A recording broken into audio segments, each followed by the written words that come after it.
मुंबई उपनगरातल्या टॉप 9 बातम्यांचा आता आढावा घेऊयात।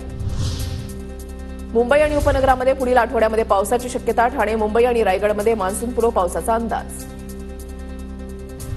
मुंबईतल्या 7ही धरणांमधील जलसाठ्यामध्ये वेगाने घट। मतदान पूर्ण होताच मुंबईमध्ये पाणी कपात। 30 मे पासून 5% तर 5 जून पासून 10% पाणी कपात लागू, पालिकेचा निर्णय।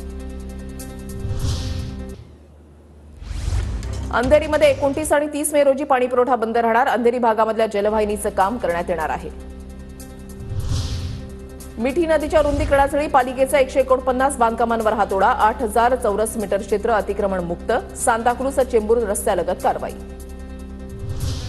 मुंबईमध्ये गाळूप असलेल्या नदी नाल्यांमध्ये कचरा टाकू नका, पालिका प्रशासनाकडून नागरिकांना आवाहन। एसीत विनातिकीट प्रवासी दिसल्यास थेट तक्रार करता येणार। वातानुकूलित आणि सामान्य लोकलच्या प्रथम श्रेणी डब्यामधील विनातिकीट प्रवाशांना रोखण्यासाठी एसी टास्क फोर्स सुरू। कल्याणमध्ये कारच्या बोनेटवर बसून स्टंटबाजीचा व्हिडिओ व्हायरल। गाडी चालवणारा अल्पवयीन असल्याची पोलीस सूत्रांची माहिती। पोलिसांकडून तपास सुरू। पुण्यामधल्या कल्याणी नगर अपघातानंतर मुंबईमध्ये पोलिसांकडून नाकाबंदी। मद्यपी वाहन चालकांवर कारवाई।